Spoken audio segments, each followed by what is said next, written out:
Very good evening to all of you दोस्तों, स्वागत करते हैं आप सभी का वाइट एजुकेशन में। और जो भी मेरे भाई बंधु हमारे साथ रोज शाम को 8 बजे जुड़ रहे हैं बिहार दुर्गा की मुख्य परीक्षा की तैयारी करने के लिए, उनके लिए बता देना चाहते हैं कि देखिए बीपीएससी जो है अपना सारा एग्जामिनेशन का डेट लगभग अनाउंस करते जा रही है और उनके डेट सारे जी हाँ अगले महीने जुलाई अगस्त से शुरू हो जाएंगे। लेकिन क्या बीपीएसएससी का जो डेट है वो कब आएगा ये आपको पता है? तो ये मैं आपको बता रहा हूँ हर वीडियो में कि लगभग जुलाई के लास्ट में इसका डेट अनाउंस कर दिया जाएगा और मोस्ट प्रॉब्ली लास्ट अगस्त तक आपका इसका एग्जाम भी ले लिया जाएगा। तो इसलिए अपनी तैयारी अब जारी रखिए, क्योंकि हम लोगों ने शुरुआत किया है ये रिवीजन का पार्ट, जी हाँ अभ्यास सेट के साथ रिवीजन का पार्ट है ये। आज नंबर 5 यहाँ पे देखेंगे कि सेट 5 में आप लोग 50 प्रश्नों में कितने उत्तर सही कर पाते हैं। तो चलिए लगाते हैं सेट को। और जो भी मेरे भाई बंधु चैनल पर नए हैं वो प्लीज वाइट एजुकेशन को सब्सक्राइब कर लीजिएगा और बेल आइकन दबा लीजिएगा। हमारा टेलीग्राम भी जरूर डाउनलोड करके ज्वाइन कर लीजिएगा, क्योंकि क्या है कि टेलीग्राम पे ही आपको सारे पीडीएफ शेयर किए जाएंगे। ओके, तो पहला प्रश्न आपके सामने आ चुका है, आंसर देना शुरू करें। निशस्त्रीकरण प्रयास असफल क्यों हुए थे? तो यहाँ पे देखिए बहुत सारे प्रयास फेल हुए थे, यहाँ पे क्या हुए थे? असफल हुए थे। जैसे कि राष्ट्रों के परस्पर अविश्वास, ये एक फेलुअर था वहां का। राष्ट्रों में परस्पर उग्र का मतभेद, ये भी सही बात है। यानी कि यहाँ पे आंसर एक से ज्यादा है तो इसका आंसर ई होना चाहिए। E is the correct answer, बिल्कुल सही उत्तर कर रहे हैं अगर आप आंसर ई कर रहे हैं तो। चलिए क्वेश्चन नंबर 2 पे चलते हैं दोस्तों। वॉलीबॉल के खेल में खिलाड़ी किसके बाद अपना स्थान बदल सकता है? चलिए क्वेश्चन आया हुआ एग्जाम में पूछ सकता है, वॉलीबॉल के खेल में खिलाड़ी किसके बाद अपना खेल जी हाँ अपना स्थान बदल सकता है? तो आंसर करेंगे दोस्तों इट्स ई। जी हाँ, वो क्या करेगा? तो सबसे पहले वॉलीबॉल के नियम जो है अंतर्राष्ट्रीय लेवल पे वो जानने आपके लिए जरूरी है। जी हाँ, क्योंकि वहां पे शुरुआत में ही बदल सकता है एक, दूसरा सर्विस के दौरान वो अपने स्थान को बदल सकता है। ठीक है, तो आंसर यहाँ पे ई हो जाएगा दोस्तों, एक से अधिक है इसलिए। क्वेश्चन नंबर 3 पे चलते हैं। चलिए, सिद्धार्थ को ज्ञान की प्राप्ति कहाँ हुई थी? चलिए आंसर करेंगे, ये क्वेश्चन बन चुका है एग्जाम में और पूछा भी गया है, बीपीएससी में ही पूछा गया एक्चुअली। ये सिद्धार्थ को ज्ञान की प्राप्ति हुई दोस्तों जी हाँ बोध गया में। बोध गया, सिद्धार्थ किसका नाम था? महात्मा बुद्ध का, जिनका नाम याद रखिएगा दोस्तों। ठीक है, महात्मा बुद्ध का नाम क्या था? तो सिद्धार्थ था। इनकी पत्नी का नाम क्या था? मैंने कल ही बताया है वीडियो में। ठीक है, तो जल्दी से उनका नाम बताइएगा, जिनको जो कि एक पहली ऐसी महिला थी जो कि बुद्ध धर्म को अपनाया था। ठीक है, नाम गौतमी। बोध गया बिहार में है और बिहार के जिला गया में है। याद रखिएगा, बिहार की राजधानी पटना होती है, यहाँ के मुख्यमंत्री नीतीश कुमार होते हैं। और दोस्तों यहाँ के गवर्नर कौन है? तो फागू चौहान है, याद रखिएगा। चलिए क्वेश्चन नंबर 4 पे आते हैं। अपने साम्राज्य के विस्तार में चंद्रगुप्त मौर्य की सहायता की थी, किसने की थी भाई? जल्दी से आंसर करेंगे। अपने साम्राज्य के विस्तार में चंद्रगुप्त मौर्य की सहायता किसने की थी? तो आंसर कीजिएगा इट्स सी, चाणक्य ने। चाणक्य को कौटिल्य के नाम से भी जाना जाता है। चाणक्य जो है राजनीतिक की जी हाँ राजनीतिक क्षेत्र के जी हाँ बहुत बड़े प्रख्यात पंडित माने जाते थे, याद रखिएगा। और इन्होंने चंद्रगुप्त मौर्य के साम्राज्य के विस्तार में सबसे बड़ा योगदान इन्हीं का रहा था। Question number next. वह सबसे छोटा कण जिसमें कि उस तत्व की सभी गुण जो है वर्तमान होते हैं। वह सबसे छोटा कण जिसमें कि उस तत्व के सभी गुण वर्तमान होते हैं। आंसर कीजिएगा इट्स ए, परमाणु। नोट कर सकते हैं। Question number 6। किसी द्रव्य को उसके क्वथनांक से पूर्व उसके वाष्प में बदलने की प्रक्रिया क्या कहलाती है? क्योंकि पूरा क्यूज जो सेक्शन है वो आपको जी हाँ हिस्ट्री, ज्योग्राफी, इकोनॉमिक्स, साइंस हर तरह के क्वेश्चन से यहाँ पे रिलेटेड होते हैं। तो यहाँ साइंस का क्वेश्चन है ये कि किसी द्रव्य को उसके क्वथनांक से पूर्व उसकी वाष्प में बदलने की प्रक्रिया को क्या कहते हैं? तो याद रखिएगा दोस्तों इट्स ए। जी हाँ, क्या कहते हैं? वाष्पीकरण is the right answer, note कर लेंगे। चलिए क्वेश्चन नंबर 7 पे चलते हैं। तत्वों और यौगिकों के अणुओं को किसके द्वारा दर्शाया जा सकता है? तत्वों और यौगिकों के अणुओं को किसके द्वारा दर्शाया जाता है? तो याद रखते हैं दोस्तों, यहाँ पे रासायनिक सूत्रों के द्वारा हम दर्शा सकते हैं इनको। ठीक है, या फिर उसके एक छोटे आइकॉन के जरिए जरा भी दर्शा सकते हैं, जो कि उसका रासायनिक आइकन होता है, कह सकते हैं उसका छोटा संक्षिप्त नेम होता है। Question number 8। विद्युत रूप से परमाणु क्या है? विद्युत रूप से परमाणु है दोस्तों इट्स ए, उदासीन होता है परमाणु। ठीक है, चलिए क्वेश्चन नंबर 9। दोस्तों रडार का उपयोग किसके लिए किया जाता है? जल्दी से आंसर करेंगे। रडार का उपयोग किसके लिए किया जाता है? बिल्कुल, देखिए रडार क्या होता है, जो कि वस्तुओं का पता लगाने वाला एक प्रणाली होता है। क्या? कोई भी वस्तुओं का पता लगाने का एक प्रणाली होता है, जिसे हम लोग सूक्ष्म तरंगों यानी कि माइक्रोवेव, है ना, माइक्रोवेव तथा रेडियो तरंगों का उपयोग करते हैं, हम लोग इसका उपयोग करते हैं। आंसर बी कर लेंगे, जैसे जहाजों में, वायुयानों में आदि ढूंढने का, या तो क्या ज्ञात करने का, तो ढूंढने का ये काम करता है, और मार्ग निर्देश करने के लिए भी करता है।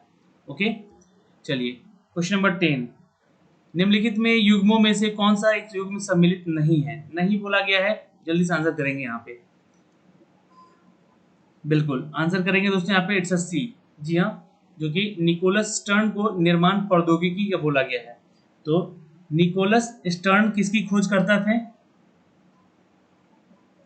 चलिए जल्दी से आंसर कीजिएगा दोस्तों।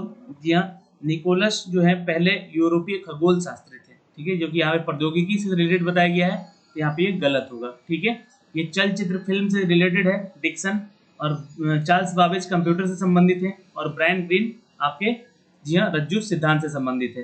तो यहाँ पे आंसर सी जो है वो एक आंसर हो जाएगा, लेकिन गलत सम्मेलन है। चलिए क्वेश्चन नंबर 11, चुंबकीय कपास की सुई किस ओर इंगित करती है? बिल्कुल याद रखेंगे, इट्स अ सी। जी हाँ, चुंबकीय उत्तर और चुंबकीय दक्षिण की तरफ ये क्या करती है दोस्तों, तो इंगित होता है। ठीक है, इसका दोनों छोर, उत्तर और दक्षिण की तरफ, ठीक है, नॉर्थ एंड साउथ की तरफ। ठीक है, चलिए असंगत को ज्ञात कीजिए, यानी कि इसमें जो है एक डिफरेंट है इन चार ऑप्शन में से। तो मधुमेह, स्कर्वी, रिकेट और बेरी। तो याद रखिएगा दोस्तों, इट्स ए। जो मधुमेह है वो अलग तरह का एक रोग है, जो कि यहाँ पे इंसुलिन की कमी से होता है। ठीक है, इंसुलिन की कमी से होता है, लेकिन ये सारे जो हैं ये आपके विटामिन की कमी से होने वाले रोग हैं। ठीक है दोस्तों, याद रखेंगे। चलिए, भरपूर लोहा तत्व में पाया जाता है, यानी कि जो आयरन होता है, आयरन की जो मात्रा हम लोग लेते हैं अपने दिनचर्या में, वो सबसे ज्यादा किसमें पाया जाता है? बिल्कुल आंसर करेंगे दोस्तों, इट्स अ सी, हरी सब्जियों में। आप आंसर देते रहिएगा यहाँ पे, और वीडियो को एक बार लाइक और शेयर कर दीजिए, ताकि आपके दोस्त भी यहाँ पे ज्वाइन कर सके इन सभी वीडियोस के लिए। और हर एक क्वेश्चन इंपॉर्टेंट है, इसलिए ध्यान से दीजिएगा। ठीक है, हरी सब्जियों में हमें सबसे ज्यादा आयरन की मात्रा पाई जाती है। क्वेश्चन नंबर 14, दोस्तों एक अंतरिक्ष यात्री पृथ्वी तल की तुलना में चंद्र तल पर अधिक ऊंचाई से छलांग लगा सकता है, क्योंकि देखिए चंद्रमा पर जाने पर वो उछलेगा तो काफी ऊंचा उछल सकता है। ठीक है, उसका कारण क्या है? ये भी क्वेश्चन बता चुका हूं, और ये बीपीएससी में पूछा गया प्रश्न। तो आंसर कीजिएगा यहाँ पे, इट्स अ सी। जी हाँ, चंद्र तल पर गुरुत्वाकर्षण बल पृथ्वी तल की तुलना में कम होता है। ठीक है, चलिए याद रखेंगे। वयस्क मनुष्य के प्रति मिनट हृदय धड़कन की दर का सामान्य परास क्या होता है? चलिए, एक स्वस्थ और वयस्क मनुष्य यानी कि जो युवा मनुष्य होता है, उसके प्रति मिनट हृदय धड़कन की दर का सामान्य परास क्या है? बिल्कुल याद रखिएगा, it's a B, 60 to 80। Note कर लीजिएगा दोस्तों, आंसर कीजिएगा बी, 60 to 80। क्वेश्चन नंबर 16, ग्रीष्म काल में हमें सफेद वस्त्र धारण करने की सलाह दी जाती है। सफेद वस्त्र, है ना, यानी कि उजला पहनने के लिए बोला जाता है। क्यों? क्योंकि दोस्तों ये क्या करता है, तो ये जो है सफेद वस्त्र जो है, जो टेम्परेचर है, ताप है, उसको कम करके अवशोषित करता है। लेकिन वही अगर आप ब्लैक शर्ट पहनेंगे या ब्लैक टी शर्ट पहनेंगे तो वो अवशोषित करता है। ठीक है, लेकिन ये कम अवशोषण करता है ताप को। क्वेश्चन नंबर 17, कार्बन का शुद्धतम रूप क्या है? कार्बन का शुद्धतम रूप क्या है दोस्तों? आंसर करेंगे नीचे कमेंट बॉक्स में। बिल्कुल, जिनका उत्तर आ रहा है बी, यानी कि हीरा, डायमंड होता है दोस्तों। शुद्ध रूप सबसे ज्यादा कार्बन का क्या होता है, तो हीरा होता है दोस्तों। ठीक है, चलिए, लाल रक्त कणिकाओं का जीवन काल क्या है? ये भी क्वेश्चन पूछा गया है बिहार दरोगा में, इसलिए सोच समझ के आंसर कीजिएगा। जितने भी प्रश्न यहाँ पे आपको दिए जा रहे हैं दोस्तों, या तो वो एक्सपेक्टेड है आपके एग्जाम के लिए, या वो क्वेश्चन इंपॉर्टेंट है आपके आने वाले एग्जाम के पॉइंट ऑफ व्यू से। तो हर क्वेश्चन को ध्यान से सुनिए और आंसर कीजिए। लाल रक्त कणिकाओं का जीवन काल कितना होता है? तो याद रखिएगा, इट्स सी, मात्र 120 दिन का। ये क्वेश्चन मैं बता चुका हूँ, उसका डिस्क्रिप्शन भी दे चुका हूँ, आंसर करते रहिएगा।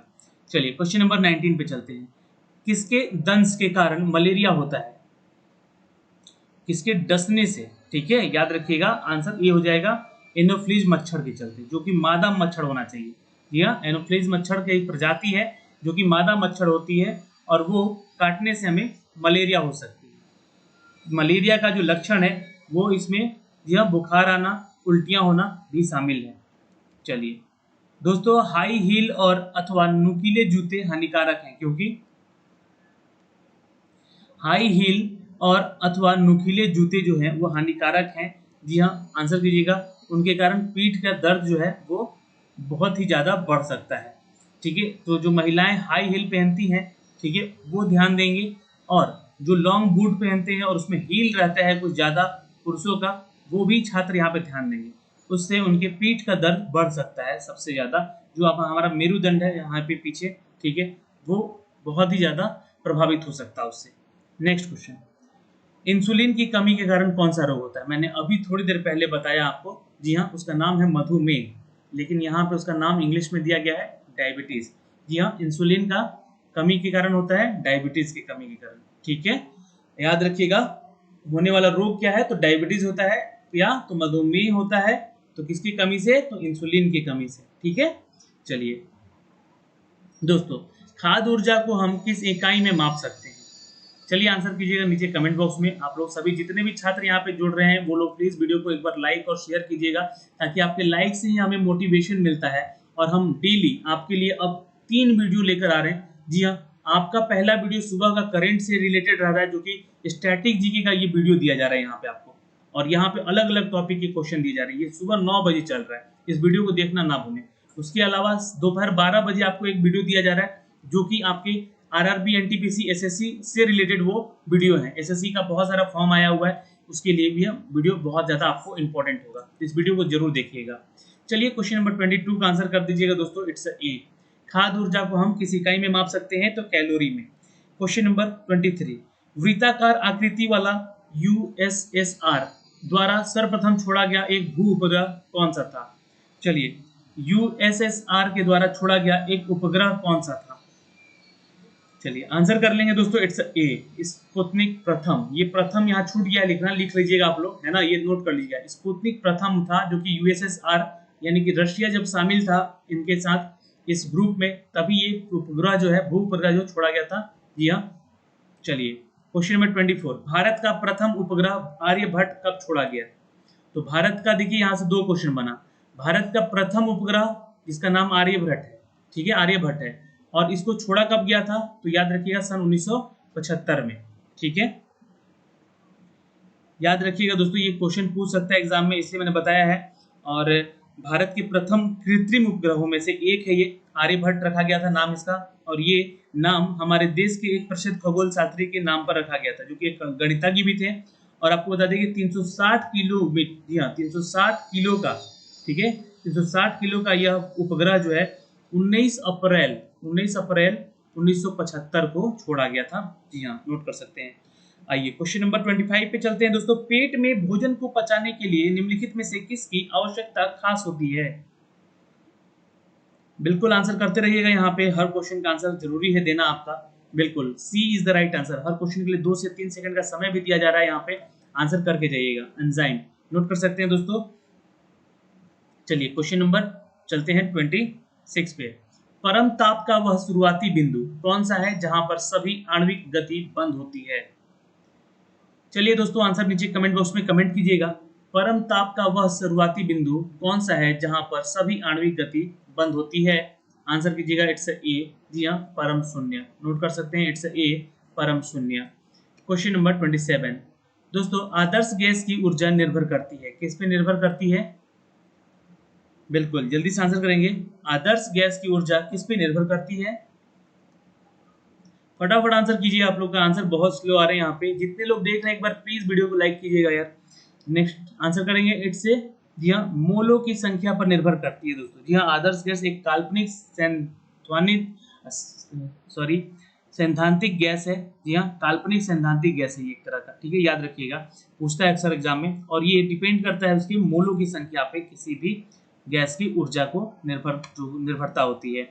निम्नलिखित क्वेश्चन में यहाँ पे देखिए, निम्नलिखित में से कठोरतम पदार्थ कौन सा है इनमें से? चलिए आंसर करेंगे दोस्तों, इट्स अ बी, हीरा, जो कि कार्बन का एक अपरूप भी होता है दोस्तों, हीरा नोट कर सकते हैं, और सबसे महंगा धातु है ये हीरा। चलिए क्वेश्चन नंबर 29, इसरो से क्या तात्पर्य है? तो यहाँ पे इसरो के बारे में आप सभी को पता है दोस्तों, जी हाँ, इसको हम लोग भारतीय अंतरिक्ष अनुसंधान संगठन कहते हैं हिंदी में, और इंग्लिश में बात करें तो इंडियन स्पेस रिसर्च ऑर्गेनाइजेशन कहते हैं, और भारत का अंतर्राष्ट्रीय संस्थान है ये, जिसका मुख्यालय बेंगलुरु में है, ये भी आपको बता दिया। आंसर क्या करेंगे यहाँ पे, इंडियन स्पेस रिसर्च ऑर्गेनाइजेशन, जिसका मुख्यालय कहाँ पे है, तो बेंगलुरु में है, ठीक है। कर्नाटक, जिसकी राजधानी मतलब कर्नाटक की राजधानी होती है बेंगलुरु, ये भी आप ध्यान रखेंगे, ठीक है दोस्तों। चलिए नेक्स्ट क्वेश्चन पे चलते हैं, टेलीविजन का आविष्कार किसने किया? आंसर कर लीजिएगा, इट्स अ सी, जे.एल. बियर्ड्स ने किया दोस्तों, ठीक है, जॉन लॉगी बियर्ड्स इनका नाम है, ठीक है, क्या नाम है, जॉन लॉगी बियर्ड्स। ओके दोस्तों, चलिए क्वेश्चन नंबर 31 पे चलते हैं दोस्तों, होमोसेपियंस किसका वैज्ञानिक नाम है? बिल्कुल फटाफट आंसर करेंगे यहाँ पे, होमोसेपियंस, जी हाँ, जो कि आधुनिक मानव यानी कि मनुष्यों को हम लोग कहते हैं होमोसेपियंस। दोस्तों आपको बता दें कि ये सर्वाहारी जो होते हैं जंतु, जो कि होमोसेपियंस होते हैं, और ये स्तनपायी होते हैं, ठीक है, स्तनपायी यानी कि जो बच्चों को जन्म देते हैं, ठीक है, और एक जाति जो कि बात करने और अमूर्त सोचने और ऊर्ध्व चलने तथा परिश्रम करने का साधन भी अपना योग्य बनाता है, उसे हम लोग होमोसेपियन कहते हैं, जो कि हम लोग हैं। नेक्स्ट क्वेश्चन पे चलते हैं दोस्तों, क्वेश्चन नंबर 32, निम्नलिखित में से कौन सा रक्त समूह सर्वाधिक अदाता है? निम्नलिखित में से कौन सा रक्त समूह सर्वाधिक अदाता है, ठीक है, तो आंसर कीजिएगा दोस्तों, इट्स अ सी, या blood group O, universal donor कहते हैं इसको, ठीक है, नोट कर सकते हैं, यूनिवर्सल डोनर, जो कि ये ब्लड ग्रुप है, blood group O. Next question पे चलते हैं, सूर्य की रोशनी से हमें प्राप्त करते हैं, क्या प्राप्त करते हैं दोस्तों? क्वेश्चन नंबर 33 का आंसर कीजिएगा, और जितने नए लोग जुड़ रहे हैं यहाँ पे वो प्लीज आप चैनल को सब्सक्राइब कीजिए, ताकि रोज आपको ये वीडियो क्यूज जो है आपको दिया जा सके। बिल्कुल आंसर कीजिएगा, विटामिन डी मिलता है हमें यहाँ से सूर्य की रोशनी से दोस्तों, ठीक है, सूर्य की रोशनी से हमें कौन सा विटामिन मिलता है, याद रखिएगा यहाँ पे, it's a D, vitamin D, और सबसे बड़ा स्रोत है, क्योंकि आपको बता दें कि 95% जो हिस्सा है वो हमें धूप सेकने से, और ये सुबह के धूप से ही हमें मिल पाएगा, ना कि 12 बजे आप दोपहर में बैठ गए धूप में विटामिन डी के लिए, वहाँ पे कोई फायदा नहीं है, ठीक है। जो मॉर्निंग में सुबह 6 बजे से लेकर सुबह के 10 बजे तक के बीच का, ठीक है, 10 बजे से भी नहीं, 9 बजे तक का ही कहिए, जो कि सीधा लंबवत ना पड़े धूप, वो धूप हमारे लिए विटामिन डी का काम करता है, ठीक है, याद रखिएगा। चलिए यहाँ पे क्वेश्चन का आंसर कीजिएगा, रतौंधी का मुख्य कारण क्या है? मतलब किसके कारण होता है ये, मतलब किसकी कमी के कारण, ये विटामिन की कमी के चलते होता है। चलिए आंसर कीजिएगा दोस्तों यहाँ पे, इट्स अ ए, जी हाँ, विटामिन ए की कमी के चलते होता है हमें रतौंधी। रतौंधी में क्या होता है, आंखों का प्रॉब्लम होता है, जिससे हमें दिखाई कम देता है दोस्तों, ठीक है, याद रखिएगा, रात में कम दिखाई देने वाली मुश्किलें इसमें होती हैं, इसका लक्षण यही है। और ये में क्या होता है कि जो कॉर्निया है हमारी आंखों का, वो सूखने लगता है, सिकुड़ने लगता है, ठीक है। चलिए क्वेश्चन नंबर 35, तत्काल ऊर्जा प्राप्ति के लिए एक एथलीट को लेना चाहिए, तत्काल ऊर्जा प्राप्ति के लिए एक एथलीट को लेना चाहिए, बिल्कुल आंसर करेंगे A, carbohydrate is the right answer, carbohydrate is the right answer, note कर लेंगे, आंसर ए हो जाएगा। क्वेश्चन नंबर 36, अंतरिक्ष में पहुंचने वाला प्रथम व्यक्ति इनमें से कौन है? अंतरिक्ष में पहुंचने वाला इनमें से प्रथम व्यक्ति कौन है? बिल्कुल आंसर करेंगे दोस्तों, इट्स ए, ये है यूरी गैगरिन, नोट कर सकते हैं दोस्तों यहाँ पे, Yuri Gagarin is the right answer, और ए जिनका उत्तर आ रहा है वो बिल्कुल सही उत्तर कर रहे हैं दोस्तों, यहाँ से नोट कर लेंगे यूरी गैगरिन। नेक्स्ट, प्रथम तेल परिष्करण संयंत्र कहाँ स्थापित किया गया है? चलिए इसका आंसर कीजिएगा नीचे कमेंट बॉक्स में आप लोग, प्रथम तेल परिष्करण संयंत्र कहाँ स्थापित किया गया है? बिल्कुल बहुत सही उत्तर कर रहे हैं यहाँ पे, इट्स अ बी, डिगबोई में, दोस्तों याद रखिएगा कहाँ पे, डिगबोई में। चलिए नेक्स्ट क्वेश्चन देखते हैं दोस्तों, यहाँ पे देखिए डिगबोई के बारे में बता दें कि ये असम का क्षेत्र है दोस्तों, और तिनसुकिया जिला में ये अवस्थित है, जहाँ पे 19वीं शताब्दी में, जी हाँ, अंतिम उसके क्षणों में 19वीं सदी के अंतिम वर्षों में यह कच्चे तेल की खोज यहाँ पे की गई थी, दिग्बोई में, ठीक है, असम में। क्वेश्चन नंबर 38, आर्थिक दृष्टि से एक पिछड़े देश की विशेषता नहीं है। जल्दी से आंसर करेंगे नीचे में।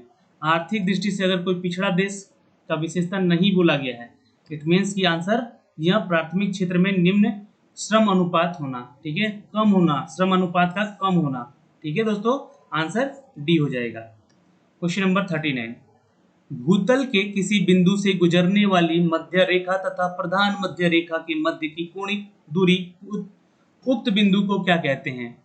तो ये देखिए, ये क्वेश्चन आज मैंने सुबह में भी वीडियो में बताया आपको, ठीक है, याद रखिएगा। इसमें दोस्तों कहते हैं इसको, इट्स ए देशांतर कहते हैं उसको, जो कि भूतल से किसी भी बिंदु से गुजरने वाली मध्य रेखा तथा प्रधान मध्य रेखा के मध्य की कोणिक दूरी को हम लोग देशांतर कहते हैं। चीनी यात्री फाहियान किसके शासन काल में भारत आया? क्वेश्चन नंबर 40 का आंसर करेंगे, चीनी यात्री फाहियान किसके शासन काल में भारत आया? बिल्कुल आंसर करेंगे, इट्स अ सी, जी हाँ, Chandragupta Vikramaditya is the right answer, C is the correct answer, ठीक है, याद रखिएगा। क्वेश्चन नंबर 41 पे चलते हैं दोस्तों। यहाँ थोड़ा सा सुमेलन करना है आपको, कोटों को बताइएगा यहाँ पे कौन सा कोट सुमेलित है। और ये जो आपका वीडियो है थोड़ा सा यहाँ पे बड़ा हो गया, स्क्रीन आपको डी ऑप्शन नहीं दिख रहा होगा, चलिए कोई दिक्कत नहीं। यहाँ पे आपको बताना है कंपनी है कहाँ पर स्थित है, ये बताना है आपको। ये आंसर बी कर लीजिएगा दोस्तों। यहाँ पे जैसे कि ए का बाल्को जो है ये कहाँ पर स्थित है, तो कोरबा में, छत्तीसगढ़ में है दोस्तों, छत्तीसगढ़ का क्षेत्र है। अच्छा, हिंडाल्को जो है ये कहाँ पर स्थित है, तो ये रेणुकूट में है, ये मध्य प्रदेश का क्षेत्र है, रेणुकूट। और इंडियन एल्युमिनियम कंपनी ये कहाँ पे है दोस्तों, तो ये है आपका दोस्तों हीराकुंड में, ठीक है। और नालको, बाल्को, हिंडाल्को और नालको, तो ये नालको फेमस है दोस्तों, ये है कोरापुट में, ठीक है, याद रखिएगा। तो ये सुमेलन सही है, यहाँ पे B is the correct answer. Question number 42, Bharat में प्रथम भूमिगत परमाणु विस्फोटक कहाँ किया गया था? भारत में प्रथम भूमिगत परमाणु विस्फोट कहाँ किया गया था, तो ये क्वेश्चन बता चुका हूँ, डी करिएगा आंसर, जी हाँ, राजस्थान के पोखरण में, ठीक है। चलिए अगला क्वेश्चन है दोस्तों यहाँ पे 43, निम्नलिखित में से पॉलीमर क्या है? जी हाँ, पॉलीमर क्या है, तो याद रखिएगा दोस्तों यहाँ पे, जी हाँ, पॉलीमर देखो एक पदार्थ होता है जिनमें कि अणु का आकार बहुत बड़े और छोटे तरह का भी होता है, और वह सरल अणुओं और जो कि मोनोमर कहा जाता है उसको, ठीक है, मोनोमर, ओके, नोट कर सकते हैं। और ये सेल्यूकोज, लकड़ी, रेशम, त्वचा आदि से मिलकर बने होते हैं। आंसर सी कर लीजिएगा यहाँ पे, स्टार्च, ठीक है, पॉलीमर एक तरह का स्टार्च होता है दोस्तों, ठीक है, याद रखेंगे। आइए क्वेश्चन नंबर 44 पे चलते हैं। 14 नवंबर को किस दिवस के रूप में मनाया जाता है? बिल्कुल ये तो सभी को पता होना चाहिए, पंडित जवाहरलाल नेहरू का, जी हाँ, जो कि हमारे देश के पहले प्रधानमंत्री हैं जवाहरलाल नेहरू, उनका जन्म दिवस होता है, जो कि हर साल बाल दिवस के रूप में इसको सेलिब्रेट किया जाता है, ठीक है दोस्तों, आंसर ए हो जाएगा। क्वेश्चन नंबर 45, फांसीवाद से क्या अभिप्राय है? फांसीवाद से क्या अभिप्राय है, तो आंसर कीजिएगा, सत्ता के सर्वोच्च अधिकारी का अधिन्याय तत्व, नोट कर सकते हैं, सत्ता के सर्वोच्च अधिकारी का अधिन्याय तत्व, ठीक है। नेक्स्ट क्वेश्चन 46 का आंसर करेंगे, बार्क क्या है? What is BARC? चलिए आंसर कीजिएगा दोस्तों यहाँ पे, it's a B, Bhabha atomic research centre. ये क्या है? जी हाँ दोस्तों, Bhabha atomic research centre Bharat का एक केंद्र है जहाँ पे एटॉमिक रिसर्च किए जाते हैं, ठीक है, यानी कि भाभा। दोस्तों भाभा का मुख्यालय कहाँ है? चलिए आप लोग नीचे कमेंट बॉक्स में कीजिएगा। ये हमारे देश का एक बहुत ही बड़ा परमाणु अनुसंधान जी हाँ केंद्र है, जिसका मुख्यालय मुंबई होता है, याद रखिएगा, Mumbai is the right answer. और यह भारत सरकार के परमाणु ऊर्जा विभाग के अंतर्गत जो है नाभिकीय विज्ञान और अभियांत्रिकी और अन्य से संबंधित क्षेत्रों से ये जुड़े हुए हैं। आंसर बी कर लीजिएगा। क्वेश्चन नंबर 47, निम्नलिखित में से कौन सा कथन सत्य है? तो सियाल में ग्रेनाइट और नीस जैसी चट्टानें यहाँ पे प्रधानता है, आंसर, और देखिए आंसर ई हो जाएगा दोस्तों। यहाँ पे दो क्वेश्चन आंसर सही होगा, दो या दो से अधिक होगा, तो ठीक है, क्रोड में निकेल और लोहा प्राप्त होता है जैसे तत्व, ये भी सही है, यानी कि एक सही है, दो सही है। बेसाल्ट जो है गरीबों जैसी चट्टान नहीं, ये गलत है। और क्रोड में निचले मेटल पर पी तरंगों का गति जो है अचानक परिवर्तन हो सकता है, बिल्कुल। तो आंसर एक से अधिक है, यहाँ पे आंसर ई कर लेंगे दोस्तों। आइए क्वेश्चन नंबर 48। दोस्तों इटली का फांसीवाद का जनक किसे माना जाता है? फांसीवाद का जनक कहा गया है इटली को दोस्तों, जी हाँ, बेनिटो मुसोलिनी को। नोट कर सकते हैं बी, जी हाँ, B is the right answer, note कर लेंगे यहाँ पे। इटली की राजधानी रोम होती है, ध्यान रखिएगा। और ये क्वेश्चन भी इंपॉर्टेंट है, आ चुका है एग्जाम में। दोस्तों निम्न राज्यों में से क्षेत्रफल की दृष्टि से सबसे छोटा राज्य कौन सा है? क्षेत्रफल की दृष्टि से बात हो रही है भारत में, तो जी हाँ, यहाँ पे नोट कर सकते हैं, सबसे छोटा राज्य है गोवा, क्षेत्रफल की दृष्टि से, ठीक है। और जनसंख्या की दृष्टि से तो सबसे छोटा सिक्किम है। जनसंख्या की दृष्टि मतलब कि सबसे कम जनसंख्या है सिक्किम में, ये भी आप याद रखेंगे। Question number 50। सौरमंडल में कौन सा अधिक तीव्र ग्रह है? सौरमंडल में कौन सा अधिक तीव्र ग्रह है? तो आंसर करेंगे दोस्तों, इट्स अ बी, जी हाँ, बुध ग्रह।